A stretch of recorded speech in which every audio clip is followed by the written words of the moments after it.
இப்போ ஜெயலலிதா அம்மா அவங்களோட இறப்புலேயே பார்த்தோம் அப்படின்னா, அவங்க இப்படி இருந்தாங்க, அப்படி இருந்தாங்கன்னு ஏகப்பட்ட குழப்பங்கள் போயிட்டு இருந்துச்சு. நீங்க அங்க இருந்தீங்கல்ல சார்?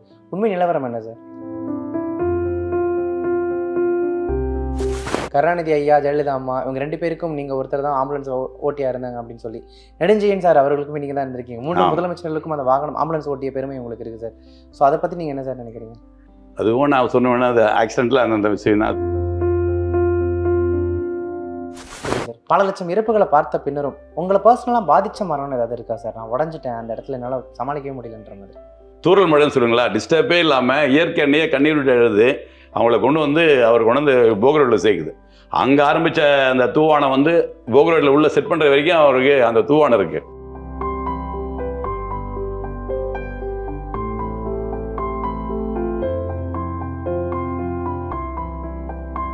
அது 5G ஆம்புலன்ஸ் இருக்குது. அந்த ஃபெசிலிட்டியோட வண்டி, இந்த மாடல் வண்டி இந்தியாவில் கிடையாது.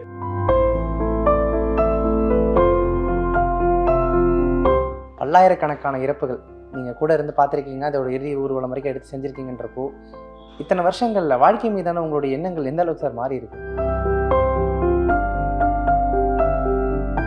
ஆனால் இப்போ இந்த ஃப்ரீசர் பாக்ஸ் அப்படின்றத நீங்கள் கொண்டு வந்ததுக்கு அப்புறமா அந்த ஃப்ரீசர் பாக்ஸ் யூஸ் பண்ணுறவங்களுக்கு கூட தெரிஞ்சிருக்குமான்னு தெரியாது, அது உங்கள் வழியாக தான் வந்தது அப்படின்ட்டு. இப்போ கவர்மெண்ட் சைட்லேருந்துமே கூட அதுக்கான ரெகக்னிஷன் அப்படின்னு ஒன்று கிடச்சிருக்கலாம். ஏன் அதற்கான முயற்சிகள் எதுவுமே எடுக்கல சார்?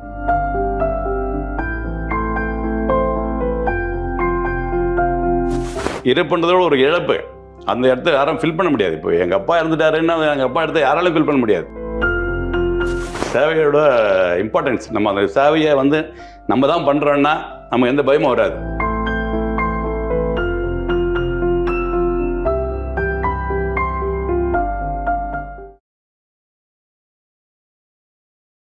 ஹாய், ஹலோ, வணக்கம் and welcome to one India Tamil with me. நான் உங்கள் ரஃபீக். ஒருத்தருடைய பிறப்பு எப்படி வேணா இருக்கலாம், ஆனால் அந்த பிறப்பினுடைய அர்த்தம் இறப்பில் தான் முழுமையடையுது அப்படின்னு சொல்லுவாங்க. நம்ம ரோட்டில் போகும்போது எத்தனையோ சைரன் வச்ச ஆம்புலன்ஸ்கள் நம்மளை சாதாரணமாக கடந்து போகுது. ஆனால் அதுக்கு பின்னாடி பல பேரினுடைய போராட்டங்கள், கண்ணீர் கதைகள் இருந்துக்கிட்டு தான் இருக்குது. அந்த வகையில் பல பேரினுடைய அந்த மரணங்களுக்கு அடுத்த அந்த இறுதி ஊர்வலத்தை கண்ணியப்படுத்துறதுக்கும், அந்த மரணத்தின் விளிம்பில் அவங்களுடைய உயிரை காப்பாற்றுறதுக்கு போராட்டத்துக்கும் அதுக்காகவே தங்களுடைய வாழ்க்கையை அர்ப்பணிச்சுக்கிட்ட ஒரு நிறுவனம் தான் ஃப்ளையிங் ஸ்குவாட்.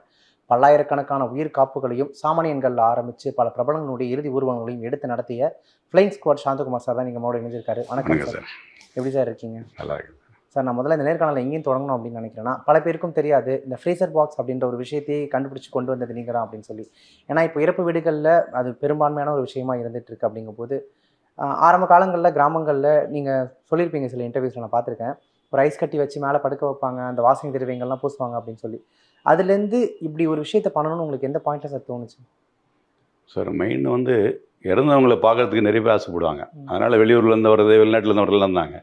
பட் அந்த காலகட்டத்தில் வந்து பார்த்திங்கன்னா அந்த ஐஸ் பாரில் வைக்கிறதுனால வந்து ஒரு நாள் மேலே வைக்க முடியாது. அது ஐஸ் கரைஞ்சினே இருக்கும், ஸ்மெல் வர ஆரம்பிக்கும். இதுக்கு என்னதான் யோசிக்கும் போது தான் கொஞ்சம் எனக்கு என்னுடைய டேஸ்ட்டுக்குள்ள ஆளுங்கிட்ட கொஞ்சம் டிஸ்கஸ் பண்ணுவேன், இப்படிலாம் பண்ணால் நல்லாயிருக்கும். சரி, உடனே ஏன் பண்ண விடாது, அதை இமீடியட்டாக பண்ணி அதை ஆரம்பித்தது. இன்றைக்கி பார்த்தீங்கன்னா ஒரு ஹாஸ்பிட்டலில் வந்து ஒருத்தர் சீரியஸாக இருக்காங்கன்னா டாக்டர் கவுண்ட் டவுன் சொல்லிட்டான்னு வச்சுங்களேன், அடுத்த செகண்ட் வந்து ஃபோன் பண்ணி ஃப்ரீசர் பாக்ஸ் ரெடி பண்ணுங்க ஃபஸ்ட்டு என்ற ஒரு லெவலுக்கு அந்த ஃப்ரீசர் பாக்ஸுடைய தேவைகள் ஆகிடுச்சு அது. ஓகே. ஸோ அப்படி ஒரு விஷயத்தை கொண்டு வந்ததுக்கப்புறமா சார், இத்தனை வருஷங்களில் அதனுடைய தேவை எந்த அளவுக்கு ஆயிடுச்சு? பல்லாயிரக்கணக்கான இடங்கள் வந்துருச்சு, நிறைய பேர் யூஸ் பண்ண ஆரம்பிச்சிட்டாங்க. பட் இதனுடைய ஆரம்பம் நீங்கள் தான். அப்படிங்கும்போது ஆரம்ப காலத்தில் நீங்கள் இந்த ஐடியாவை சொன்னப்போ சுற்றி இருக்கிறவங்க என்ன சார் ரியாக்ட் பண்ணாங்க? சார், எனக்கு வந்து இந்த பாக்ஸு வந்து பயன்படுத்த ஆரம்பிக்கிறதுக்கே வந்து கிட்டத்தட்ட மினிமம் 2 இயர்ஸ் ஆச்சு. 2 இயர்ஸ். எல்லாருமே பயந்தாங்க ஃபஸ்ட்டு. இதில் ஒரு கரண்ட் பாக்ஸில் வச்சோம்னா நம்ம அந்த ஆத்மா எரிஞ்சிருமேன்னு சொல்லிட்டு அவங்க எரிஞ்சிடும். அது கான்செப்டே புதுசுனால வந்து அதை அக்செப்டே பண்ணல நிறைய பேர். நானாக வந்து ஒருத்தர்கிட்ட புஷ் பண்ணி, சார் நான் கூட இருக்கேன், நானே இருந்து உங்களெல்லாம் பண்ணித்தரேன்னு சொல்லிட்டு அதை நின்று ஒரு நாள் 2 நாள் அந்த மாதிரிலாம் பண்ணி ஜனங்களுக்கு கொஞ்சம் அது மேலே இது வந்த பிறகு இன்றைக்கி வந்து ஒரு வீட்டில் வந்து ஒரு இழப்பு, ஒரு ஆத்மா இருக்குன்னா ஃப்ரீசர் பாக்ஸ் மஸ்ட்டுன்றது ஆகிப்போச்சு. அது இல்லாமல் எதுவுமே ஒன்றுமே வேற இருக்க. ஃபஸ்ட்டு அதுதான் தேவை. அட்வான்ஸ் புக்கிங் லெவலில் போயின்னு இருக்கு இன்றைக்கி. புரியுது சார். ஸோ இப்போ வந்து நம்ம பார்க்குறோம் சார், இந்த இறப்பு வீடுகளில் அப்படின்னு எடுத்துக்கும் போது இந்த ஃப்ரீசர் பாக்ஸ் நீங்கள் சொன்ன மாதிரி ஒரு மேஜர் ரோல் ப்ளே பண்ணுது அப்படின்ட்டு. பட் இந்த ஃப்ரீசர் பாக்ஸ் தாண்டி நீங்கள் நிறைய விஷயங்கள் அதில் அப்டேட்டடாக கொண்டு வந்திருக்கீங்க. நானே இப்போ வெளில இருக்கிற அந்த பாக்ஸ்களை பார்த்தேன், அதில் நிறைய வகைகள்லாம் இருக்குது. ஒரு இறப்பை இன்னும் எந்த அளவுக்கு சார் கண்ணியப்படுத்த முடியும்னு நினைக்கிறீங்க? சார், இன்றைக்கி பார்த்தீங்கன்னா இது வந்து நாங்கள் சொல்லப்போனால் வந்து ஒரு பக்கம் வந்து தராதரம் பிரித்து பார்க்குற மாதிரி தோணும். பட் அது தராதரம் இல்லை. இப்போது ஒரு நல்ல எல்லா வசதியும் இருக்கும், எல்லாம் பண்ணுவாங்க. பட் இன்றைக்கி பார்த்தீங்கன்னா ஒரு ஆர்ப்பனேஜ்லாம் நிறைய இருக்குது. காரணம் எல்லாருக்குமே தெரியும். பார்த்து முடியாது, பார்த்துக்க மனசு இல்லை, அந்த மாதிரிலாம் இருக்காங்க. அவங்கள கொண்டு போயிட்டு நம்ம ஆத்மையில் நம்மளை பெற்று வளர்த்த தாய் தந்தை ஆத்மாவில் விட்டுறோம். எதை வேணால் விட்டுருங்க, தாய் தந்தை விடணும் சொல்லுவோம் நம்ம. ஆனால் நம்ம விடுறோம். காலத்தின் கட்டாயம் அது, அவங்களோட சூழ்நிலை அது மாதிரி இருக்குது. பட் இந்த மாதிரி இதில் வந்து ஒருத்தர் என்ன பண்ணுவேன்னா, எங்கள் அம்மாவை நான் இருந்து எங்கள் அம்மா நல்லா வளர்த்தாங்க, நான் எங்கள் அம்மாவை நல்லா இருக்கேன், எங்கள் அப்பா நல்லா இருக்கேன், எங்கள் அப்பாவுடைய இறுதி ஊர்வலம் வந்து ரொம்ப ராயலாக இருக்கணும், ரொம்ப நல்லா பண்ணணும்னு கேட்குறாங்க. அவங்களுக்கு வந்து எங்களுக்கே ஒரு இன்ட்ரெஸ்ட் வந்துடும் அதில். சரி, இவங்களுக்கு என்னென்னா பண்ணலாம், நாங்கள் ஒரு ஒர்க் அவுட் பண்ணுவோம். 8 பாக்ஸ்லேயே வந்து இப்போது வந்து சாதாரணமாக ஒரு பாக்ஸ் இருந்தால் போதும் நாங்கள் வைக்கிறோம். இல்லைங்க என் ஃபாரின்லேருந்து எல்லாம் வரணும். நீங்கள் பார்த்தீங்கன்னா எல்லார் வீட்லேயும் பார்த்தீங்கன்னா ஃபாரின்லாம் இருக்காங்க. யாராவது ஒருத்தர் இதில் இருக்காங்க, அவங்க வரதுக்கு 2 days மினிமம் ஆகிடுது. மினிமம் 2 days வச்சுன்னு பிளான் பண்ணுறாங்க. அப்போ வந்து அவங்களுக்கு ஒரு வீட்டிலேருந்து ஒரு டெத்து இறந்தவங்க ஆத்மா வந்து வீட்டை விட்டு வெளியே போய்ட்டு திருப்பி உள்ள விடாது. இந்தியனோட கல்ச்சர் அது. எப்படியாவது வீட்டிலேயே காப்பாற்றணும்னு பண்ணுவாங்க. அதுக்கப்புறம் எல்லாம் இப்போ லேட்டஸ்ட் கல்ச்சர் வந்து மார்ச்சில் கொண்டு போய் வச்சுட்டு மார்ச்சில் ஃபியூனல் ஹோம்லேயே முடிச்சுட்டு அந்த மாதிரி லெவல் மாறின்னு இருக்கு. இப்போ அது வந்து நாகரிகம். நம்ம இல்லாத இருக்கிற பழைய பாரம்பரியம் என்ன சொல்லலாம், வீட்டிலேயே வச்சுட்டு அவங்களை எல்லாம் பண்ணி அனுப்புகிறாங்க. அந்த மாதிரி இந்த ஃப்ரீசர் பாக்ஸோட ரோல் வந்து ரொம்ப இம்பார்ட்டன்ஸ் ரோல். அதுலேயே வந்து பார்த்தீங்கன்னா இப்போ சாதாரணமாக அதோட ஒரு கோல்டு பாக்ஸு கொஞ்சம் கம்ப்ரஸர் கெப்பாசிட்டி அதிகம், ஒரு 3 நாள் வச்சுருக்கணும், இதுவும் ஆகக்கூடாது. உங்களுக்கு அந்த டோனு மாறக்கூடாது, அந்த உள்ள இருக்கிற ஃப்ளவரோட இதுவும் மாறக்கூடாது. அந்த மாதிரி கொண்டு போதெல்லாம் பாக்ஸுங்க பார்த்தோம்னா ஒரு மெஜிஸ்டிக் ஒரு லுக்கு. சரி, எங்கள் அப்பா நான் தங்க பாக்ஸில் அனுப்பிச்சேன். இப்போ அதுக்கெல்லாம் பார்த்தீங்கன்னா இப்போ ஜெயலலிதா மேடம் பார்த்தீங்கன்னா தங்க பெட்டியில் வச்சு அனுப்பிச்சாங்க, சந்தன பெட்டியில் வச்சு அனுப்பிச்சாங்க. அதெல்லாம் வந்து பார்த்தீங்கன்னா ஒரு அந்த இறுதி யாத்திரையை வந்து இழப்பையே ஒன்று ஒரு இதுவாக அனுப்புறதுக்கு, ராயலாக அனுப்புறதுக்கு உருவாக்கின ஒரு சிஸ்டம் அது. Okay sir. இப்போ இது ஒரு நிறுவனமாக எடுத்துக்கிட்டிங்க அப்படின்னா இங்கே அதிகபட்சம் எவ்வளோ பேர் வேலை பார்ப்பாங்க அப்படின்னு தெரியாது. ஆனால் இப்போ இந்த ஃப்ரீசர் பாக்ஸ் அப்படின்றத நீங்கள் கொண்டு வந்ததுக்கு அப்புறமா நீங்களே சொன்னீங்க, இப்போ பல கோடி பேர் இந்த தொழிலை ஆரம்பிச்சிட்டாங்கன்னு, எவ்வளோ பேர் வேலை பார்க்குறாங்க. அந்த ஃப்ரீசர் பாக்ஸ் யூஸ் பண்ணுறவங்களுக்கு கூட தெரிஞ்சிருக்குமான்னு தெரியாது, அது உங்கள் வழியாக தான் வந்தது அப்படின்ட்டு. இப்போ நீங்கள் தான் ஒரு விஷயத்தை கொண்டு வந்திருக்கீங்க அப்படிங்கும்போது அதுக்கான பேட்டன்ன்றது உங்கள்கிட்ட தான் இருக்கும். இப்போ கவர்மெண்ட் சைட்லேருந்துமே கூட அதுக்கான ரெகக்னிஷன் அப்படின்னு ஒன்று கிடச்சிருக்கலாம். ஏன் அதற்கான முயற்சிகள் எதுவுமே எடுக்கல சார் நீங்கள்? சார், நானே கேட்டு வாங்கினா அது வந்து பேர் இல்லை சார். எனக்கு தேவை, நான் சர்வீஸ் பண்ணுறேன், அதுக்கேட்ட அங்கீகாரம் கிடைக்குன்னு எதிர்பார்க்குறேன். அது கவர்மெண்ட்டோட வேலை. ஆனால் நமக்கான உரிமையை நம்ம கேட்கணும்ல சார்? எனக்கு எப்படி கேட்குன்னு தெரியல சார். எனக்கு அதை கேட்டால் தேவையில்லை, கேட்டு வாங்குறதுக்கு இது இல்லை அது. இந்த சார் எப்படி எனக்கு இவ்வளோ இன்னைக்கு இந்த அளவுக்கு ஒரு ஆப்பர்ச்சுனிட்டி கிடைக்கும் போது அதுவும் கிடைக்கும் நம்புகிறேன். ஸோ எக்ஸாக்டாக சொல்லணும்னா 48 வருஷங்கள், ஆல்மோஸ்ட் 50 வருஷங்களாக அந்த ஃபீல்டில் இருக்கீங்க. கிட்டத்தட்ட 70s ஆரம்பித்து இப்போ வரைக்கும் நிறைய அந்த இறப்பு வீடுகள் பார்த்துருப்பீங்க, அந்த இறப்புகளை ஃபேஸ் பண்ணியிருப்பீங்க. இறப்புகளை இங்கே தமிழக மக்கள் பார்க்குற விதம் ஒன்று இருக்குல்ல சார்? நீங்களே சொன்னீங்க இப்போது வீட்டிலேருந்து வெளில எடுத்துகிட்டு போக மாட்டாங்க. எவ்வளோ மாறி இருக்குன்னு நினைக்கிறீங்க சார்? ரொம்ப மாட்டாங்க சார். இந்தியா லெவல்லே இப்போ நீங்கள் பார்த்தீங்கன்னா எல்லாருமே வந்து இறப்புன்றதோட ஒரு இழப்பு அந்த இடத்த யாரும் ஃபில் பண்ண முடியாது. இப்போ எங்கள் அப்பா இறந்துட்டாருன்னா எங்கள் அப்பா இடத்த யாராலும் ஃபில் பண்ண முடியாது. அந்த மாதிரி அந்த இழப்பு வந்து நம்ம இறப்புன்றோம், நான் இழப்புன்னுவாது. அதே அந்த இழப்பை வந்து அவங்களுக்கு ஒரு சந்தோஷமான முறையில் கொண்டு போகணும். எல்லாருமே அது ஆகிட்டாங்க. அவங்க வீட்டில் நல்லா பண்ணாங்க. அவங்க ஃபாதர் இறந்துட்டாரு, அவருக்கு நான் வந்து இந்த மாதிரிலாம் கொண்டு போனேன். சரின்னு சொல்லிட்டு முன்னெல்லாம் பார்த்தீங்கன்னா ஒரு கை அதில் தள்ளு போனாங்க, கையில் தோளில் தூக்கின்னு போனாங்க. போகும்போது 4 மாலை தூக்கி போடுவாங்க. அதுக்கப்புறம் குதிரை வண்டி, அதுக்கப்புறம் மாருதி ஓம்னி, கொஞ்சம் கொஞ்சமாக மாறிச்சு. இன்றைக்கி பார்த்தீங்கன்னா ஃபுல்லி ஏசி, ஃபுல்லி கிளாஸ், தூரத்தில் 100 மீட்டர் தள்ளி கூட பார்த்துக்கலாம். அவங்களால எந்த ஒரு டிஸ்டர்பன்ஸும் கிடையாது. அவங்க வந்து இப்போ 10 பேர் தூக்குவாங்க, 10 பேர் இறக்குவாங்க. ஒரு மாதிரி ஷேக் பண்ணி அந்த ஆத்மாவுக்கு தனியான ஒரு பேவே கொடுத்துருக்கோம். இப்போது பார்த்தீங்கன்னா இப்போது லேட்டஸ்ட்டாக ஒரு வண்டி பார்த்துருப்பீங்க நீங்கள், ஒரு லாங் சேஸ் வண்டி, ஒரு 32 feet பஸ். அது ஒரு அவங்க கூட வந்தவங்க ஃப்ரீயாக உட்காந்து வரலாம். இப்போ எல்லா டைப்லாம் பார்த்தீங்கன்னா ஒவ்வொன்றும் நாங்கள் அட்வான்ஸ் பண்ண வரோம். ஃபஸ்ட்டு வண்டியில் பார்த்தீங்கன்னா மாடுதல் தூக்கி வைப்போம், அது கொஞ்சம் இதுவாக இருக்கும். அதுக்கப்புறம் சின்ன வண்டியில் கொஞ்சம் மாறணும். அப்புறம் என்னவா ஈக்குவல் மாறி போனோம். இன்றைக்கி வந்து அந்த பென்ஸில் வந்து அவரை கொண்டு போகிறனாவே ஒரு செப்பரேட்டாக டச்சே இருக்காது, அவர் ஷேக் ஆக மாட்டார். அதுவும் ஆட்டோமேட்டிக். பட்டன் தட்டினா அவர் வெளியே வருவார், பட்டன் தட்டினா திருப்பி உள்ளே போயிடுவார். Full AC, UV treat, live streaming. இங்கேருந்து பார்க்கல. இப்போ கொரோனாலாம் பார்த்தீங்கன்னா எங்கள் அப்பா நான் பார்த்தேனான்னு எனக்கே டவுட்டாக இருக்குன்னு சொல்கிறார். ஏன்னா ஒரு பாடி பேக் போட்டு லாக் பண்ணி வச்சுடுவாங்க. ஒரு பிபி கிட்ட போட்டு எங்கள் ஸ்டாஃப் இருப்பார். ஏன்னா சானிடைஸ் வைக்கிற வந்து யாரும் தேர்ட் பேர் அலோவ் பண்ண மாட்டார். நாங்கள் அதை வந்து எங்கள் பிஸ்னஸ்னால என்ன பண்ணுவோம்னா வேறு வழி இல்லை, அந்த அவருக்கு நாங்கள் பாதுகாவலர் தான். அது வந்து ஒரு பெரிய புண்ணியம் தான் எங்களுக்கு அந்த கடவுள் வந்து அந்த சான்ஸ் கொடுத்துருக்காரு. யாருடைய கூட வந்து நாங்கள் போகிறதுக்கு எங்களுடைய இது பண்ணி அது வந்து எல்லாருக்கும் கிடைக்கிற ஒரு இது கிடையாது, சான்ஸ் கிடையாது. கடவுள் எங்களுக்கு வந்து கொடுத்த ஒரு வரம். அதை நான் வந்து வேறெல்லாம் சொல்ல மாட்டேன். இந்த மாதிரி அந்த கொரோனா பீரியடில் பார்த்தீங்கன்னா நாங்கள் பண்ண ஒரு சேவையை தான் இவ்வளோ ஒரு எங்களுடைய ரெகக்னைசேஷன் எல்லாமே. புரியுது சார். ஸோ அந்த காலகட்டத்தில் கிட்டத்தட்ட கையெடுத்து கும்பிடக்கூடிய தெய்வங்களாக நீங்கள் இருந்தீங்கன்னு சொல்லலாம். ஏன்னா டாக்டர்ஸே இறந்த உடல்கள் பக்கத்தில் வரத்துக்கு பயந்தாங்க, நீங்கள் தொற்று பரவிடுமோ அப்படின்னு. ஆனால் நான் பல இடங்களில் பார்த்துருக்கேன் உங்களுடைய வீடியோக்களை. நீங்களும் உங்களுடைய கூட வேலை செய்யக்கூடிய ஆட்களோ எதை பற்றியுமே யோசிக்காமல் இறங்கி வேலை செஞ்சீங்க. அந்த மன தைரியம் எங்கேருந்து சார் வருது?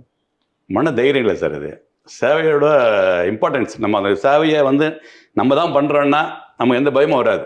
ஏன்னா அந்த ஆத்மா காப்பாற்றுக்கும். அதுக்கப்புறம் கடவுள் இருக்கார், ஆண்டவர் பார்த்துக்க போகிறார் நம்மளை. அதனால் வந்து நமக்கு இது வருமா நம்ம நிச்சயமாக தொழில் நம்ம ஃபிட் கிடையாது.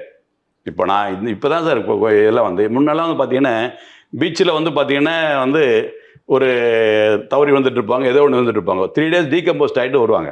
அந்த அலையில் அடிச்சுன்னு வரும்போது அவங்கள கேட்ச் பண்ணி கொண்டு வந்து அந்த ஜூனிசேஷன் ஹாஸ்பிட்டலில் சேர்க்கணும். சேர்க்கும் போதெல்லாம் பார்த்து எந்த ஃபெசிலிட்டியும் கிடையாது. நாங்களாம் அர்ஜென்ட்டில் போய்ட்டு பிடிக்கும் போதெல்லாம் அந்த ஃப்ளஷ் கையில் வரும், திருப்பி அந்த இது வந்து இன்னொரு அலையில் அடிச்சுன்னு போயிடுவாங்க. திருப்பி ஒரு கிலோமீட்டர் தள்ளி தான் திருப்பி அவங்க கரை ஒதுங்குவாங்க.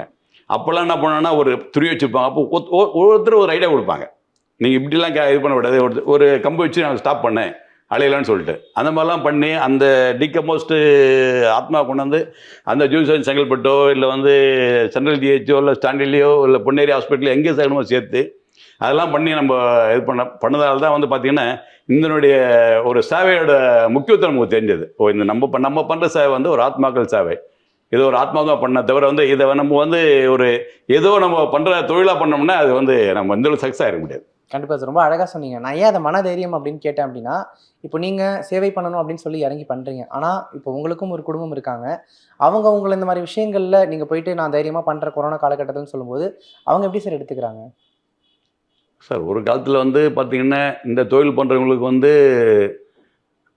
ஃபஸ்ட்டு இது வந்து வீடு கிடைக்காது. இந்த தொழில் பண்ணுற யாரும் வசதியான ஆளெலாம் கிடையாது. என்ன மாதிரி தெருவோரமாக பிழைக்கிறாளுங்க தான் எல்லாமே. அதில் செகண்ட் வந்து லைஃப் செட்டில் ஆகாது கரெக்டாக. யாராவது பொண்ணெலாம் தரமாட்டாங்க. ஏன்னா இவன் பிறந்துக்குறான், இவனை வந்து என்னத்தை அவனுடைய ஒரு பொண்ணாட்டியை காப்பாற்றுன்ற ஃபீல்லாம் இருந்தது. இப்போ அப்படிலாம் கிடையாது. இந்த இந்த இது தொழிலே வந்து ஒரு என்ன சொல்கிறது ஒரு 35 இயர்ஸில் பார்த்தீங்கன்னா ஒரு ரெவல்யூஷன் வந்து போச்சு. ஒரு ரெகக்னைஸ்டு ப்ரொஃபஷனாக மாறி இருக்கு.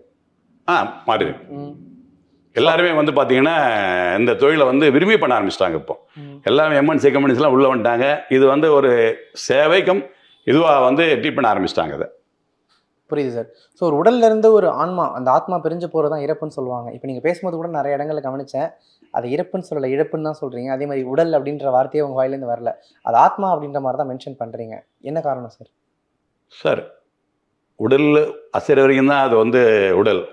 உடல் அசைவில் நின்று போச்சு வச்சுங்களேன், அது ஆத்மா. ஆத்மா கடவுளுக்கு சமம். நான் எந்த ஒரு ஆத்மாவை ஃபஸ்ட்டு பார்த்தோன்னா என்னுடைய ப்ரேயரை நான் வச்சுட்டு தான் நான் அந்த ஆத்மாவுக்கு நான் சேவை ஆரம்பிப்பேன். முதல்ல அது யார் இருந்தாலும் சரி, எந்த ஒரு மதத்தை சேர்ந்தவங்களும் சரி, எப்படி இருந்தாலும் சரி, எனக்கு அவங்களுக்கு வந்து அந்த ஆத்மாவுக்கு எனக்கு சேவை பண்ண எனக்கு சான்ஸ் கிடச்சிதுன்னா முதல்ல அதுக்கு நன்றி சொல்லிட்டு தான் அவனை தொடுவேன். ஏன்னா உங்களுக்கு நான் சேவை பண்ணுறதுக்கு எனக்கு நீங்கள் கொடுத்துருக்கீங்க, அலோவ் பண்ணுறீங்க. இன்றைக்கி நான் இந்த ஃபீல்டில் பார்த்தீங்கன்னா என்னுடைய 42 சர்வீஸில் பார்த்தீங்கன்னா அம்மா வந்து இறந்து போயிருப்பாங்க. அதுக்கு முன்னே பேசலாம் என்ன இந்த ஓல்டேஜ் ஹோம்லாம் போய்ட்டு நாங்கள் பேஷண்ட் ஷிஃப்ட் பண்ண போவோம், ஹாஸ்பிட்டல் டு ஹாஸ்பிட்டல் போவோம். தம்பி என் பிள்ளை இருக்கான், என் பையன் இருக்கான், என் பையன் ஆஃபீஸரு, என் பையன் நல்ல இதில் இருக்கான், என்னை ஏமாற்றி இங்கே பண்ணிட்டான், அவன் வந்து நான் இருந்தால் நீ பண்ணிட்டு போயிடு, பட் வந்து என் புள்ள பார்க்கக்கூடாது. அதை சொல்கிற வார்த்தை வந்து பார்த்தீங்கன்னா அதனுடைய ஃபீல் பண்ணாதான் தெரியும் அந்த வார்த்தை. சும்மா எல்லோரும் வெளியே சொல்லிடலாம். ஒரு பெத்த தாய் வந்து நம்மளை எல்லாமே பண்ண தாய் வந்து அந்த பிள்ளைய வந்து பார்க்க வேணாம் நீ பண்ணுன்ற அந்த ஒரு சொல்கிறாங்கன்னு வச்சுங்களேன். நான் சும்மா அவன் ஷிஃப்ட் பண்ணி தான் போயிருக்கேன். நான் அந்த ஒரு 10 நிமிஷம் 20 நிமிஷம் உடைய சேவையே அவங்களை அவ்வளோ பிடிச்சி என்னுடைய இது கர்மம் நீ பண்ணுன்ற அவங்க பர்மிஷன் தராங்க. அந்த மாதிரி நிறைய பேர் சொல்லியிருக்காங்க. அது வந்து இந்த அது எப்படி சொல்ல எனக்கு தெரியல, அது மீனிங்கே புரியல. அவ்வளோ பெரிய ஒரு தெரியல சார், ஆத்மார்த்தமான ஒரு சொல்லலாம் சார். ஏன்னா பல பேருக்கு இப்போ நீங்கள் சொல்லும் போதே தெரியுது, அவங்களுக்கு பிறக்காத ஒரு மகனாக, கூட பிறக்காத ஒரு சகோதரனாக, ஒரு அப்பாவாக நிறைய இருந்து நீங்கள் அந்த இறுதி மரியாதைகளை செஞ்சுருக்கீங்க. இப்படி அந்த இறுதி மரியாதை நீங்கள் செய்யும்போது சார், இது ஒரு தொழில் அப்படின்றத தாண்டி நீங்கள் சொன்ன மாதிரி ஒரு ஆத்மார்த்தமான உணவோடு அதை செய்கிறீங்க. பட் இப்போது அதற்கான விஷயங்கள்னு இருக்குல்ல சார், அந்த காரியங்கள் சொல்லுவாங்கள்ல சார், இந்த முறைகள் இப்படி தான் அப்படின்ட்டு, அதெல்லாம் ப்ராப்பராக எந்த காலகட்டத்தில் சார் உங்களுக்கு தெரிய வர ஆரம்பிச்சது? இது பார்த்தீங்கன்னா ஒரு அப்படியே ஒரு சர்வீஸும் ஒரு லெசன் எங்களுக்கு. ஒவ்வொருத்தருக்கும் என்னென்ன தேவைப்படுது. இப்போது ஒரு கம்யூனிட்டின்னு எடுத்தாங்கன்னா அந்த கம்யூனிட்டியில் வந்து பல பிரிவுகள் இருக்குது. அந்த ஒவ்வொரு பிரிவுக்கும் ஒரு ஒரு கஸ்டம்ஸ் இருக்குது. அப்படியா சார்? இது நிறைய சொல்லப்போனால் நிறைய சொல்லப்படாது. அதில் வந்து ஒவ்வொரு கஸ்டம்ஸ் இந்து நான் ஒரு ஒரு ஒரு ஒரு பிரிவுன்னு வச்சுங்களேன். அந்த பிரிவு வந்து 10 உள் பிரிவுகள் இருக்குது. எனக்கு வந்து இந்த இது அடிப்பாங்கன்னா எனக்கு பேண்ட் அடிக்கிறான்றாங்க. இன்னொருத்தர் வந்து வெள்ளைங்க திரிசங்கி வேணுன்றாங்க. அந்த மாதிரி அதுலேயே வெரைட்டிஸ் ஆஃப் சின்ன சின்ன சின்ன கஸ்டம்ஸ் தான். ஆனால் வேறுபடும் எல்லாமே. அந்த அவங்களுக்கு தேவையான கஸ்டம்ஸை அவங்களுக்கு கொடுத்து எதுவுமே நோன்னு சொல்ல கிடையாது. எங்ககிட்ட கேட்காத ஒன்று கேட்டு கேட்கக்கூடாது ஒரே வார்த்தை என்னான்னு கேட்டால் போன வயது திருப்பி கேட்கக்கூடாது. அதான் எங்களுக்கு தர முடியாது. மிச்சம் என்ன அவனாலும் எங்களால் அந்த சர்வீஸை கொடுத்து அந்த ஆத்மாவை ஃபஸ்ட்டு ஆத்மாவை திருப்தி பண்ண முடியும். செகண்ட் கூட அவங்க எங்களுக்கு சான்ஸ் கொடுத்தவங்களே அதை திருப்தி பண்ண முடியும். அது எங்களுக்கு கடவுள் கொடுத்த வரம். Okay sir. ஸோ நீங்கள் ஆல்ரெடி ஃபேமஸ் ஆனது ஒரு விஷயம் என்ன அப்படின்னா, கருணாநிதி ஐயா, ஜெயலலிதா அம்மா இவங்க 2 பேருக்கும் நீங்கள் ஒருத்தர் தான் ஆம்புலன்ஸ் ஓட்டியாக இருந்தாங்க அப்படின்னு சொல்லி. நெடுஞ்செழியன் சார் அவர்களுக்குமே நீங்கள் தான் இருந்திருக்கீங்க. 3 முதலமைச்சர்களுக்கும் அந்த வாகனம் ஆம்புலன்ஸ் ஓட்டிய பெருமை உங்களுக்கு இருக்குது சார். ஸோ அதை பற்றி நீங்கள் என்ன சார் நினைக்கிறீங்க? அதுவும் நான் சொன்னேன்னா அது ஆக்சிடென்ட்டில் அந்த விஷயம் தான். அதோட என்னோட சர்வீஸு அதை என்னை நம்பி அவங்களுக்கு அந்த சான்ஸ் கொடுத்தாங்க. அது ஒரு நான் பண்ண சேவைக்கேற்ற ஒரு அங்கீகாரம் தான். ஸோ அது ஒரு அங்கீகாரமாக தான் பார்க்குறீங்க? பார்க்குறேன் சார். சரி, ஓகே சார். நான் இதை பர்சனலாக ஒன்று கேட்குறேன் சார். நம்ம ஒரு இறப்பை பார்க்குறோம் அப்படிங்கும் போதே நமக்கு அந்த வாழ்க்கை மீதான பிடிப்பே போயிடும். கிட்டத்தட்ட என்னடா லைஃப் இது அப்படின்ற மாதிரி. பல்லாயிரக்கணக்கான இறப்புகள் நீங்கள் கூட இருந்து பார்த்துருக்கீங்க. அதோட இறுதி ஊர்வலம் வரைக்கும் எடுத்து செஞ்சுருக்கீங்கன்றப்போ இத்தனை வருஷங்களில் வாழ்க்கை மீதான உங்களுடைய எண்ணங்கள் எந்த அளவுக்கு சார் மாறி இருக்கு? இழப்பு எப்போ வரும்னு சொல்ல முடியாது. எந்த நிமிஷம் இப்போ நான் பேசினே இருக்கும்போது நான் சாஞ்சிடலாம். அது மாதிரி நம்ம நிறைய பார்க்குறேன். இப்போது எதுவுமே பற்றி வைக்காமல் இருக்கணும். நமக்கு இன்றைக்கி லெவலில் இன்றைக்கி அந்த பேஷண்ட்டுக்கோ இல்லை வந்து ஆத்மாவுக்கோ நான் சேவை பண்ணேன்னா அதுக்கு கொடுத்த ஒரு சான்ஸாக நடத்தணும். தவிர வந்து எனக்கு அவருக்கு எனக்கு அது பந்தம் இருக்குது. போன ஜென்மத்தில் ஒரு கர்மா இருக்குது. அந்த கர்மா நான் அவர் உண்மையாக தீர்த்துட்டேன். அந்த மாதிரி தான் நான் ஃபீல் பண்ணுவேன். நம்ம நிரந்தரமாக எல்லாமே நம்மளுது எல்லாம் கிடையாது. இன்றைக்கி இந்த லெவலில் நம்ம பண்ணுறோன்னா அது கடவுள் கொடுத்த வரம், இவங்களுடைய பிளெஸ்ஸிங்ஸ். எவ்வளோ பேர் நம்ம என் கையில் போயிருப்பாங்க, லேக்ஸ் ஆஃப் பீப்புள்ஸ் போயிருப்பாங்க. அந்த பீப்புள்ஸோட பிளெஸ்ஸிங்ஸும் அதுதான் நான் நினைக்கிறேன். அதில் வந்து 10 இல்லாமல் நம்ம இருந்தால் தான் நம்மளால் சர்வ் பண்ண முடியும். இல்லை எல்லாமே என்னது நான் வந்து இந்த 96 பேட்டர்ன் பண்ண அந்த ஃப்ரீசர் பாக்ஸு நான் ராயல்ட்டி வேணால் வாங்கிடலாம், நிறைய சம்பாதிச்சிருக்கலாம். நானே ஒரு கேரட் பிளாட் பண்ணும்போது இந்த தொழில் பண்ணுறோன்னு ஒரு அது என்னோட ஒரு கீழே மேலே இருக்கலாம். அதுங்கிட்ட ராயல்ட்டி வாங்கி என்ன பண்ண போகிறோம்? இதே இந்த கான்செப்ட் வந்து ஒரு அதானிக்கிட்டே அம்மன்கிட்டே போயிருந்தால் அது லெவல் வேறு. ஒரு சாதாரண டாக்ஸி டிரைவரோட பையன்கிட்ட அந்த கான்செப்ட் வந்ததுனால வந்து இன்றைக்கி இந்தியாவில் வந்து 5 கோடி பேர் இந்த தொழில் விரும்பி பண்ணுறாங்க. அதுவே ஒரு பெரிய ஒரு இதுதான். Okay sir. ஒரு பொதுமக்களினுடைய இறுதி ஊர்வலத்தை ஹேண்டில் பண்ணுறதுக்கும் ஒரு பிரபலத்தினுடைய இறுதி ஊர்வலத்தை ஹேண்டில் பண்ணுறதுக்கும் நிறைய வித்தியாசங்கள் இருக்குது சார். ஏன்னா அந்த க்ரௌடு அதை ஹேண்டில் பண்ணுறது அப்படின்னு சொல்லி நீங்கள் எஸ்பிபி ஐயாவில் ஆரம்பித்து எவ்வளோ பேருடைய பண்ணியிருக்கீங்க. உங்களால் மறக்க முடியாத அப்படின்னா எதை சார் சொல்வீங்க? ஒவ்வொரு கேஸுமே மறக்க முடியாது தான் சார். ஏதோ விஐபின்னு பார்த்தா வச்சுங்களேன். அது மாதிரி பார்த்தா நிறைய இருக்குலாம் சொன்னால் வருத்தப்படுவாங்க. எல்லாரும் ரொம்ப ஃபேமிலியோட ரொம்ப சிம்பிளாக போனாங்க. யாருமே இல்லாமல் எதுவுமே இல்லாமல் இருந்த கூட ஒவ்வொன்றும் ஒரு 1000 பேரோட போயிருக்காங்க. அந்த மாதிரி இந்த இதில் வந்து வாழ்க்கையினோட தராதரம், அவங்க பண்ணிய புண்ணியங்கள், அவங்க தான் வந்து லாஸ்ட்டு அவங்க ஜர்னிலே பார்த்துடலாம். அவங்க இதில் வந்து அவங்க எந்த அளவுக்கு புண்ணியம் பண்ணிக்கிறாங்கிறத பார்த்த அவங்க கூடுற கும்பல் கூட அட்மாஸ்பியர் பேசுகிறாங்க பாருங்கள். ஐயோ நம்ம எழுதிட்டோம். இது ரியலாக சும்மா வந்து வாய்க்கு பேசணும். நிறைய பேர் பேசுவாங்க, சார் கடமைக்கு நான் பேசிட்டு போனேன்னு சொல்லிட்டு. அப்படி இல்லாமல் ப்ராக்டிக்கலாக பேசுவாங்க. நான் கூட இருந்து நாங்கள் தானே பார்க்குறோம்.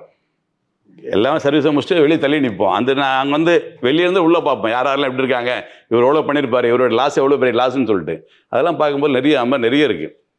Okay sir. எஸ்பிபி ஐயா அவர்களுடைய இறப்பை பற்றி பேசும்போது ஒரு இடத்துல சொல்லியிருந்தீங்க, அவருடைய தலையை நான் தான் தாங்கி பிடிச்சி எடுத்துகிட்டு போனேன் அப்படின்னு சொல்லி. இப்படி அந்த பிரபலங்கள் வாழும்போது நம்ம அவங்களோட நெருங்கி பழகக்கூடிய வாய்ப்புகள் நம்ம கிடைச்சதான்னு தெரியாது. ஆனால் அவங்களோட இறுதி நிமிடங்களில் அவங்க கூடவே இருந்திருக்கீங்களா சார்? சொன்னீங்க அது ஒரு ஆசீர்வாதம்னு.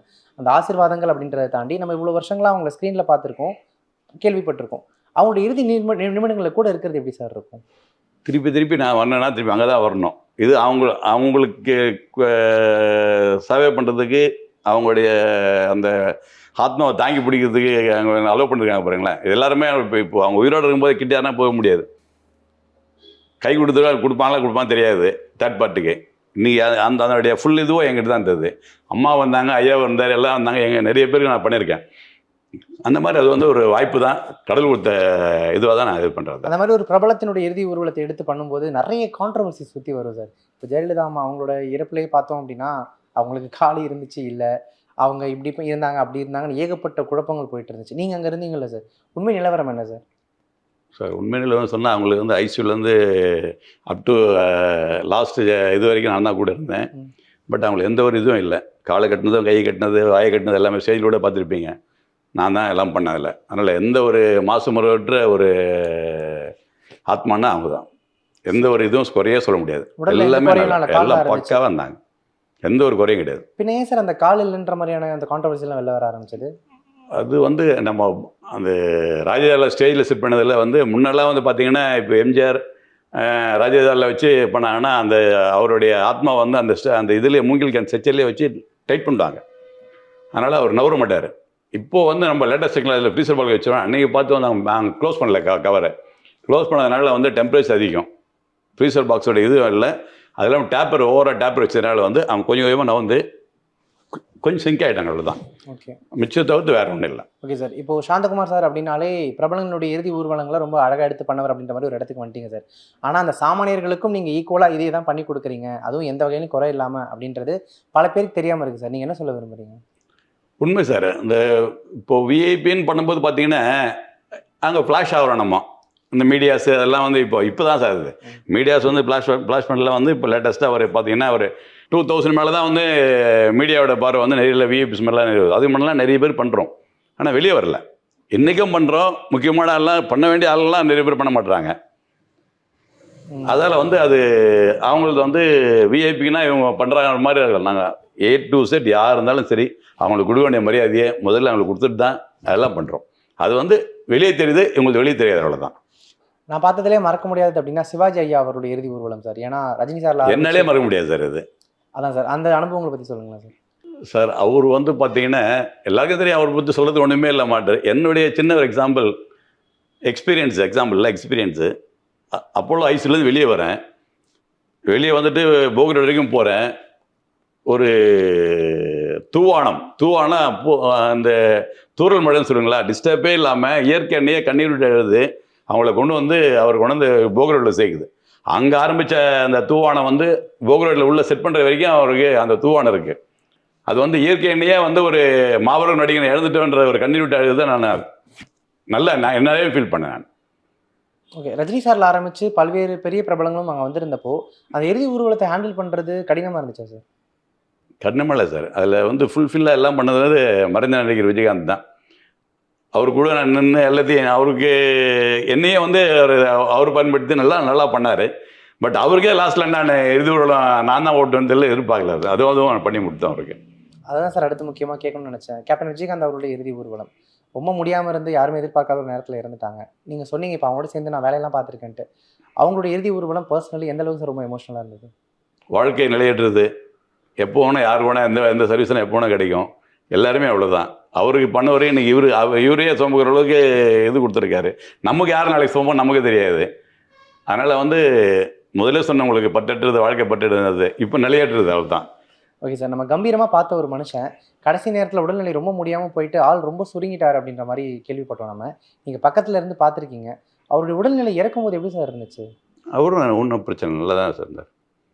உடலில் அந்த மாற்றமே கிடையாது. அதே கம்பீரம் தான் எல்லாமே கடைசி வரைக்கும் அவராகிட்டார். அவ்வளோதான். அவரில் வந்து மாற்றமே கிடையாது. Okay sir. இந்த இறுதி ஊர்வலங்களை தாண்டி ஆம்புலன்ஸ் சர்வீஸ் இப்போ நம்மளை பொறுத்த வரைக்கும் பார்த்தோன்னா ஒரு பேஷண்ட்டுக்கு முடியலன்னா ஆம்புலன்ஸில் ஏற்றிட்டு கூட ஒருத்தர் இல்லை 2 பேர் உட்கார வச்சு கூப்பிட்டு போகலாம். நீங்கள் ஆம்புலன்ஸ் வகைகள் நீங்கள் வச்சிருக்கிறத பார்க்கும்போது எனக்கு ஆச்சரியமாக இருக்குது சார். இதில் இவ்வளோ ஃபெசிலிட்டிஸ் பண்ண முடியுமான்ட்டு. இப்போது அதிகபட்சமாக எவ்வளோ தூரத்துக்கு சார் நீங்கள் ஒரு பேஷண்ட்டை கூப்பிட்டு போயிருக்கீங்க ட்ராவல் பண்ணி? சார் எங்களை வந்து எல்லாருக்குமே வந்து ஃபியூனரில் தான் எங்களை நாங்கள் எக்ஸ்போஸ் ஆகிருக்கோம். பட் நாங்கள் ஆம்புலன்ஸில் மோனோபாலி. எங்ககிட்ட ஃபெசிலிட்டி வந்து இந்தியாவில் யார்கிட்டையும் கிடையாது. நாங்கள் போகாத ஊரே கிடையாது. எல்லா பார்டரும் நேபாள் போயிருக்கோம், நாகாலாந்து, இது வாகா போயிருக்கோம், அந்த பக்கம் பங்களாதேஷ் பார்க்க எல்லா பார்டருக்கும் போயிருக்கோம். ஆல் ஓவர் இந்தியாவில் எங்கள் வண்டி கால்படாத கிட்டத்தட்ட அது பல லட்சங்கள் எவ்வளோ நம்மளாம் டேஷ் போட்டுக்கலாம். அவ்வளோ போயிருக்கோம். எங்களுக்கு தேவை வந்து பார்த்தீங்கன்னா ஒரு பக்கம் நாங்கள் இந்த சர்வீஸில் எல்லாமே இதுவாக இருந்தால் கூட இந்த சர்வீஸில் வந்து எங்களுக்கு அந்த உயிரை காப்பாற்றுறதுன்றது பேஷனோடு சொல்லாங்க. இப்போது எல்லாராலும் கைவிடப்பட்ட இதை வந்து அந்த ஒரு சிம்பிளாக சொல்லணும்னு வச்சுங்களேன். ஒரு எக்ஸாம்பிள், ஒவ்வொரு ஆத்மா பார்த்தீங்கன்னா ஒரு வீட்டில் ஒரு ஹாஸ்பிட்டலில் பார்த்தீங்கன்னா நான் 30 நாளாக பெட்லேயே இருந்த ஐசியூலே இருந்தார். ஆனால் வந்து ஒன்றும் ஆகலை அவர். ஆனால் அப்படியே தான் கோமாவில் இருக்காருன்னுவாங்க. நான் அந்த மாதிரி ஸ்டேஜில் என்கிட்ட வந்து கேட்டாங்கன்னு வச்சுங்களேன். ஒன்றும் இல்லை சார், அவங்கள ஷிஃப்ட் பண்ணி வீட்டுக்கு ஷிஃப்ட் பண்ணுங்கள். அவங்களுக்கு மனசெல்லாம் வந்து வீட்டு மேலே இருக்குது. அவங்க நேராக வந்து வீட்டில் கொண்டு போயிட்டு ஒரு நாள் அவங்கள இது பண்ணிங்கன்னா அவங்க பேரன் பிள்ளை குழந்தை எல்லாம் பார்த்து வீட்டையும் பார்த்துட்டு அவங்களுடைய ஆத்மா நிம்மதியாக பிரிவாங்க சார். இங்கே நீங்கள் கஷ்டப்படுறீங்கன்னு. ஏன்னா அவங்க டாக்டர் முடியாதுன்னு சொல்லிட்டாங்க. இனிமேல் நீங்கள் ட்ரை பண்ணுறதுல அர்த்தம் கிடையாதுல்ல. நம்ம முடியும், ஸ்கோப் இருக்குன்னு சொன்னால் நம்ம எல்லாம் ட்ரான்ஸ்லேட் பண்ணலாம், எல்லாம் பண்ணி காப்பாற்றிடலாம். முடியாதுன்னு சொல்கிற டாக்டர் வந்து எவ்வளோ நாள் வரைக்கும் ஐசியூவில் இது பண்ணுறது, அவங்க நிம்மதியாக அனுப்புங்க சார். இறுதி நிமிடங்கள் நல்ல மாதிரி அமையும். நம்ம இது பண்ண சொல்லிட்டு பார்ட்டி கேட்டாங்கன்னா அதுலேருந்து ஐசியூ ஆம்புலன்ஸில் ஷிஃப்ட் பண்ணி இங்கேருந்து நான் நேபாள் போகிறான்னா விட அவங்கள நான் அந்த வண்டியில் அவ்வளோ ஃபெசிலிட்டி வச்சுருக்கேன். அதில் கொண்டு போய்ட்டு ஊரில் கொண்டு போய்ட்டு அந்த மாதிரி வந்து ஒரு 2 days 1 days பொறுத்து அவங்க ஃப்ரீயாக கஷ்டமே இல்லாமல் அந்த ஆத்மா பிரிஞ்சு சந்தோஷமாக பிரிஞ்சு குழந்தைங்கள எல்லாம் பார்த்து அவங்க சொந்த வீட்டில் அந்த வீட்டை கட்டுறது எவ்வளோ கஷ்டப்பட்டுருப்பாங்க நமக்கு தெரியாது. அந்த வீட்டில் போய்ட்டு அவங்க நிம்மதியாக ஃப்ரீயாக போய்ட்டு ரைட் நம்ம வீட்டில் வந்துட்டேன்னா அந்த ஆத்மா நிம்மதியாக ஃப்ரீ இருந்தது. ஃபோன் பண்ணி சொல்லுவாங்க, சார் நீங்கள் சொன்ன மாதிரியே நான் 1.5 மாதம் 2 மாதம் எங்கள் சொத்தெல்லாம் விற்று நாங்கள் செலவு பண்ணி காப்பாற்றினோம். ஆனால் எதுவும் ஆகலை. இங்கே வந்து 2 நாள் குழந்தைங்களோட எல்லாம் பார்த்துட்டு இருந்துட்டு அவங்க நிம்மதியாக பிரிஞ்சுட்டாங்க சார்.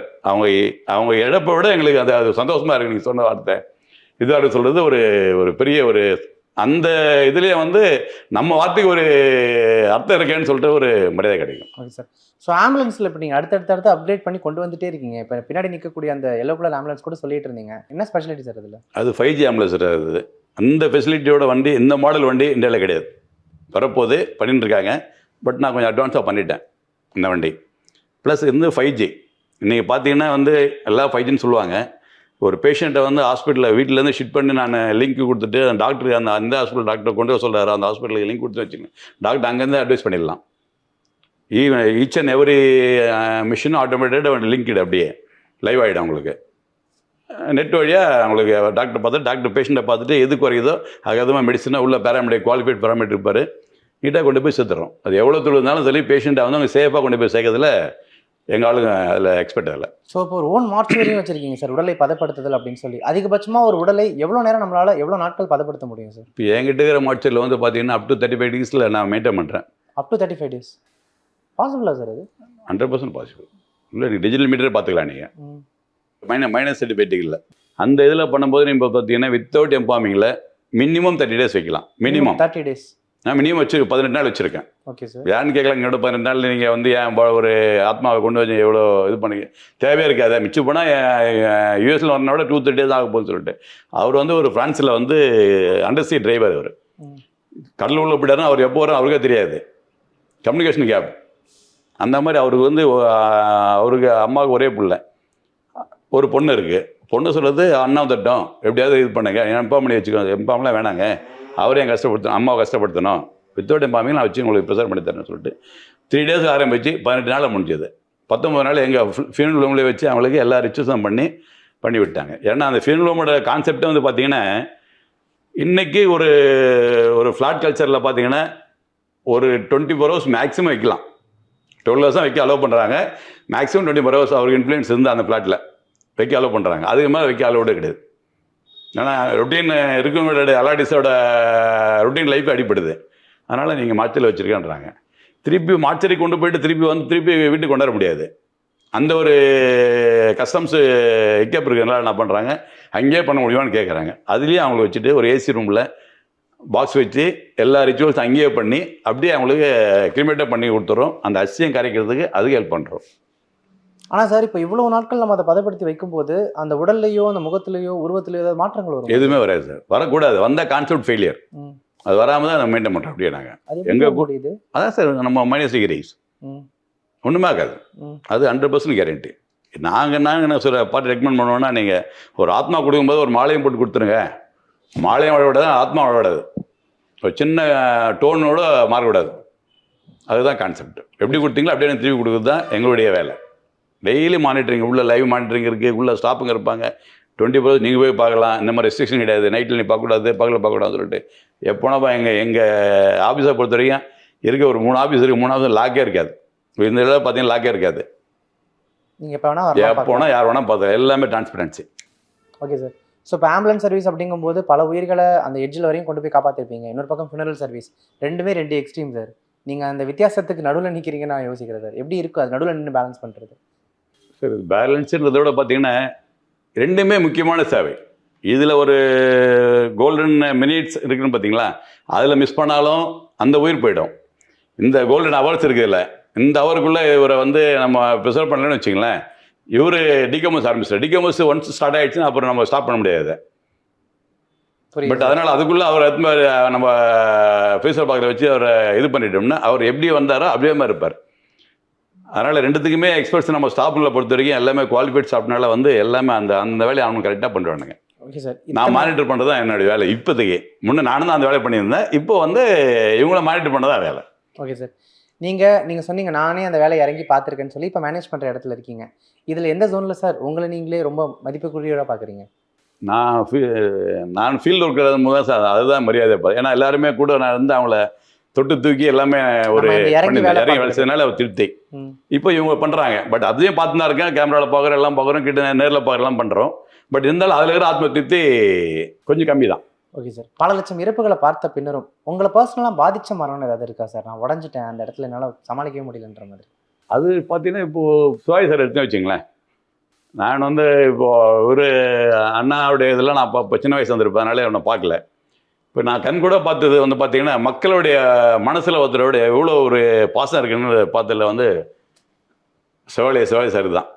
அதை விட இன்னொன்று அவருக்கு நன்றி சொல்லணும்னு பார்த்தீங்கன்னு வச்சுங்களேன், அவர் வந்து இந்த பாக்ஸு எல்லாருக்கும் உலகத்துக்கு தெரிய ஆரம்பித்தது அவரால் தான். அவரு நான் முதல்ல தேங்க்ஸ் சொல்லணும். நான் அது வரைக்கும் இப்போ 96லேருந்து 2000 வரைக்கும் பார்த்தீங்கன்னா நான் என்னுடைய போராட்டம் வந்து எல்லோரும் யூஸ் பண்ணுங்க, நான் என்னால் புஷ் பண்ணி தான் போட்டு இது பண்ணியிருந்தேன். அவர் படுத்த மாதிரி ஆக்ட் பண்ணார் என் பாக்ஸில். அவனை இறந்துட்டான்னு சொல்ல மாட்டேன் நான். ஏன் சார் அப்படி? ஏன்னா அவர் எனக்கு ரொம்ப பிடிக்கும். அவர் நான் இன்றைக்கும் சரி அவர் அந்த சொல்லலை. ஏன்னா ஒரு நாளைக்கு பார்த்தீங்கன்னா இல்லை எங்களுக்கெல்லாம் பார்த்தீங்கன்னா எஸ்பிபி ஒரு பாடமில்ல வந்து அவர் பாட்டை நாங்கள் இப்போ கல்கட்டா போகிறோம், ஒரு 1000 கிலோமீட்டர் 2000 கிலோமீட்டர் வண்டி ஓட்டுறோன்னா அப்போ கேசட்டு அப்புறம் பின்ட்ரைவெல்லாம் வந்துடுச்சு. நீ ஒரு பாட்டை போட்டோம்னா நம்ம அவ்வளோ தூரம் வரைக்கும் நம்ம கூட அவர் கூட இருக்க மாதிரி தோணும். அதே மாதிரி இப்போது சிவாஜி சாரை பார்த்தீங்கன்னா அவர் ஒவ்வொரு பாட்டத்துலாம் அந்த அவர் பாடும்போது இவர் கூட டான்ஸ் ஆகிற மாதிரி தோணும் நமக்கு. அவர் அந்த மாதிரியே கிடையாது. அந்த மாதிரி அவர் வந்து அந்த பாக்ஸை வந்து அந்த பாக்ஸில் அவர் படுத்த பிறகு தான் இது மாதிரி ஒரு பொருள் இருக்குன்னா உலகம் தெரிஞ்சது. அதுக்கப்புறம் தான் வந்து இன்றைக்கி இந்தியாவில் எவ்வளோ பெரிய ஒரு இதுன்றதுக்கு காரணமே அவர் தான். அதனால் அவருக்கு முதல்ல என்னுடைய பாக்ஸுக்கு நான் அது எப்படி சொல்லலான்னு எனக்கு தெரியல, வார்த்தைக்கு தெரியல எனக்கு. ஆனால் அது காரணம் அவர் தான், உலகத்தை தெரியப்படுத்தியது. Okay sir. இப்போ நீங்கள் பேசும்போதே எனக்கு உங்கள்கிட்ட ஒரு பெரிய பக்குவம் ஒன்று தெரியுது சார். அது உங்கள் வயசுக்கான பக்குவமா இல்லை இத்தனை வருஷங்கள் பார்த்ததுக்கான பக்குவமா அப்படின்றது தெரியல. பட் அதெல்லாம் தாண்டி சார் பிஸ்னஸ் வியாபாரம் அப்படின்னு எடுத்துக்கும் போது உண்மையாகவே இது உங்களுக்கு லாபகரமானதாக இருக்கா சார்? லாபம் இல்லை இல்லாமல் அந்த தொழில் இவ்வளோ நான் வளர்ந்துட முடியாது சார். என்னுடைய கான்செப்ட் வந்து எனக்கு ஒரு 10% 15% கிடைச்சா போதும். இதை நம்ம கிட்டத்தட்ட ஒரு 120 பேர் இருக்காங்க. அவங்களுக்கும் நான் சம்பளம் கொடுக்கணும், எல்லாம் கொடுக்கணும். அதனால் அது லாபம் இல்லாத தொழிலாம் நான் ஒரு சேவை மட்டும் பண்ணல. இது பிஸ்னஸ் கம் சேவை. மன திருப்திக்கு சேவையாக எடுத்துக்கலாம், பண தேவைக்கு இது வந்து ஒரு பிஸ்னஸாக எடுத்துக்கலாம். முதல் முறையாக இதை எடுத்து பண்ணும்போது, முதல் முறையாக ஒரு இறந்த உடலை நீங்கள் ஹேண்டில் பண்ணும்போது உங்களுடைய மன உணர்வு அப்போ என்னவா சார் இருந்துச்சு? முதல் முறையாக பண்ணும்போதெல்லாம் பார்த்தீங்கன்னா அன்னையுடைய சாப்பாட்டுக்கு அந்த இந்த இந்த ஒரு 5 ரூபாய் 10 ரூபாய் கிடைச்சா அப்போல்லாம் 10 ரூபா 100 வந்து பெரிய விஷயம். அது மாதிரி 10 ரூபா கிடைச்சாவே எனக்கு எங்கள் வீட்டில் சாப்பாடு ஆகும்னு சொல்லிட்டு தான் நினச்சேன் தவிர வந்து அந்த சேவையை பண்ண தவிர வந்து நான் இந்த அளவுக்குலாம் வந்து இதில் நான் மாறும்னு எதிர்பார்க்கல. அன்னையோட தேவை வந்து எனக்கு சாப்பாடே கஷ்டம். அதனால் வந்து இதை வந்து நான் அப்போதைக்கு ஸ்டார்ட் பண்ணும்போது பார்த்தீங்கன்னா இது ஒரு தொழிலை தான் எடுத்தேன். ஒரு தொழில் ப்ளஸ் சேவை, நம்மளால் முடிஞ்சது பண்ணுவோம் அப்படின்ற மாதிரி. சேவைன்றது கொஞ்சம் நான் என்ன லெவலில் கொஞ்சம் மாறும்போது இது நல்லா பண்ணுவோமே, இன்னும் கொஞ்சம் ரிப்பீட் பண்ணால் நல்லா இருக்குன்ற லெவலில் மாறும்போது தான் என்னுடைய ஒரு சேவையாக மாறிச்சுது. அது வரைக்கும் பார்த்தீங்கன்னா என்னுடைய ஸ்டார்டிங்லாம் பார்த்தீங்கன்னா அன்றைக்கே நான் சாப்பாடு கஷ்டம், அதில் நான் சேவைன்னு சொல்ல முடியாது, சொன்னால் போய் அது. Okay sir. ஸோ இப்போது சிவாஜி சாரில் ஆரம்பித்து எஸ்பிபி ஐயா சொன்ன வரைக்கும் நீங்கள் சொல்லிட்டு இருந்தீங்க நம்ம வாழ்க்கையிலேயே அவங்க கலந்துருக்காங்க அப்படின்னு சொல்லி. அப்படிப்பட்டவங்களுக்கு நீங்கள் இறுதி மரியாதை அப்படின்னு ஒன்று செய்யும்போது குடும்பத்தினர் நிறைய சொல்லுவாங்க இதெல்லாம் பண்ணுங்கள் அதெல்லாம் செய்யுங்கன்ட்டு. பர்சனலாக உங்கள் சைட்லேருந்து நீங்கள் என்ன சார் பண்ணுவீங்க? நான் என் சைட்லேருந்து நான் அவங்களுக்கு கொடுக்கக்கூடிய ஒரு மரியாதை இல்லை நான் பண்ணக்கூடிய ஒரு விஷயம் என்ன சார் இருந்துச்சு? பர்சனலான்றது ஒன்றுமே இல்லை சார். எல்லாமே நான் என் பர்சனல் தான். இப்போது டாக்டர் மட்டும் சாந்தாம்மா இருக்காங்க, அப்போலோ ஹாஸ்பிட்டலேருந்து பிக்கப் பண்ணி அவங்களுக்கு கேன்சரில் ஹாஸ்பிட்டல் இது பண்ணி திருப்பி எடுத்து பெஸ்னகில் ட்ராப் பண்ணுற வரைக்கும் நானே ட்ரைவ் பண்ணேன். அது அந்த சான்ஸ் யாருக்கும் தரக்கூடாது, அவங்களுடைய இது நான் பண்ணணும். ஆனால் இன்னைக்கு வந்து கேன்சர் வந்து குணப்படுத்த முடியும்னு சொன்ன ஒரே ஒரு ஆள் வந்து அவங்க தான். அவங்க மட்டும் தான். அது இந்தியாவில் ரேட்டிங் உலகத்தில் ரேட்டிங் யாரும் தைரியமாக சொன்னாலும் அவங்க தான். அவங்களுக்கு வந்து பண்ணணும்னு வச்சுக்கலாம். நான் வந்து என் ஸ்டாப்பை விட்டு நான் வண்டி ஓட்ட சொன்னாலும் அது வந்து எதுவாக கிடையாது. அது என்னுடைய பர்சனல் அர்ப்பணிப்பு. அந்த மாதிரி நான் முக்கியமான ஆள்லாம் நான் தான் வண்டி ஓட்டுவேன். கண்டிப்பாக சார். ஒரு விஷயத்துக்கு நம்ம எந்த எதிர்பார்ப்பும் இல்லாமல் நம்மளா அர்ப்பணிச்சுக்கிட்டு ஒன்று பண்ணிகிட்டே இருக்கும்போது அதற்கான பிரதிபலன் கண்டிப்பாக தேடி வந்து கிடைக்கும் நானும் நம்புகிறேன். சார் கடைசியாக என்ன கேட்கணும்னு நினைக்கிறேன்னா சார், இத்தனை வருஷம் இந்த தொழில் உங்களுக்கு என்ன சார் கற்றுக் கொடுத்துருக்கு பர்சனலாக?